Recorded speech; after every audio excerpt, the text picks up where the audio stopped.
It actually says it right here that this game is tic-tac-toe. Let's take a look at Pocket Ops.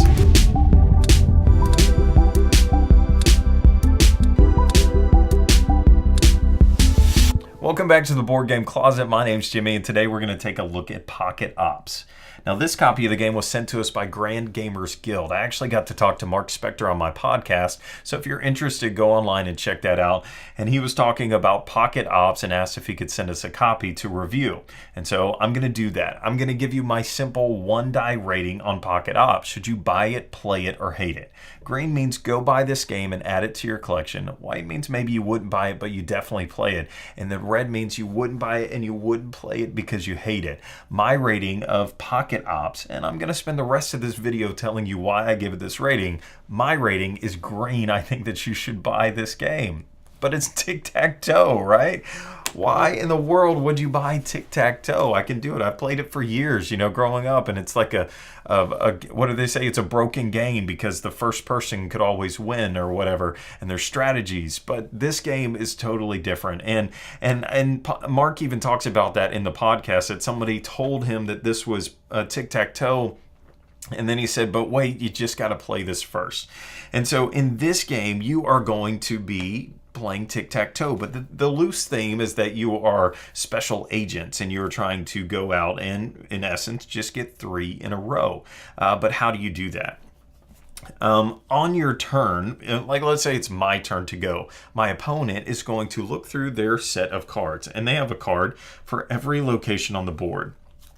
And there are names for these, like the armory, the elevators, the foundry, innovation, and the hangar, but it's squares on the board, whatever. But anyways, that person would look through their cards and they say, okay, I think he's going to go here. They place their card down, and then I just place down one of my tokens onto the board. If they were right, they flip over their card and they say, haha, I knew that you were going to go to E, the elevator. Then my token would be moved off the board. I don't get to do that. And then on their turn, I would look through my cards and I'd say, well, I bet he's going to go to A. And then they place their token, I reveal my choice, and if I was right, their token goes off the board. If I was wrong, their token gets to stay. The first person to get 3 in a row wins the game. If that was all there was, okay, whatever. But there's a little bit more to it. Now, they have these special operatives that you get to pick at the beginning of the game, and I think there's like 8 or so of these special ones that you can choose. You mix them up, and then you pick 3 of them, and then out of those 3, then you say, okay, I think I'm going to be the pusher. And then you reveal what your choice was to everybody else, and then they know during the game that you have a special operative that could do something special. Now let me read to you what some of these special things are. Like the sniper. You play the sniper in an empty room, and then he can, if he stays there, if he's allowed to stay in that location, then he gets to remove a spy from any room orthogonally from him. So if your guy's here, he could, use the sniper and take out your token, and it's off the board. They have another one called the pusher, which I really like. So let's say that you had, 3 in a row right here. You place your guy down. He can actually push somebody off the board and then allows him to get that 3 in a row. There's a grappler. There's, what else is there? There's an assassin, the ninja.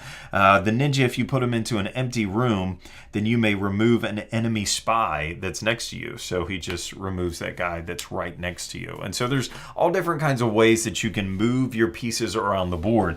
And you do get into this whole game of, are they going to go there? Because that would make too much sense. And maybe they're trying to mess with me. And instead of going there, I bet they're going to go there. And so they have the pusher. So you start playing these mind games with people. And it goes back and forth until someone gets 3 in a row. Now, if there's a tie, which happens in tic-tac-toe a lot, whoever is the starting player, they cannot win if there is a tie. They lose if there's a tie. So if you were the starting player, you have to figure out how you can make it so that you're not going to lose.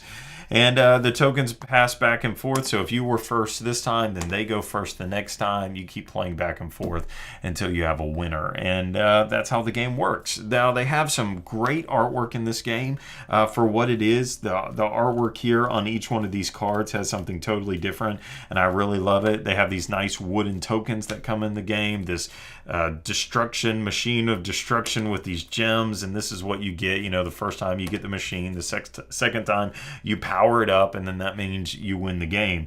And then it comes in this cool little box. This is definitely something that you could just throw in your backpack and go. And so maybe you're waiting in line at a con, or maybe you are eating lunch, or maybe you're on a lunch break. I don't know what you're doing, but this is a game that offers just enough. And I feel like one of the reasons why I think that you should buy this game is because it's so approachable. Everybody knows how to play tic-tac-toe, but there's a little bit more to it. And to me, that gets people into it. They want to play, and then you want to play multiple rounds because you want to see what all of these different tokens do and how they affect the game and how that changes your strategy just a little bit. And then at the end of the day, it's just tic-tac-toe, right? And so it's not that complicated. And what does the box say? The box says that you can play this game in 20 minutes. And so that's totally true. The artwork is great. Josh Capel, the designer Brandon Barron. You guys just did a good job on this game. And it's just a small box game it's good to have. So anyways, if you're interested, go online, check it out. And let me know in the comments if you think that you should buy it, play it, or hate it.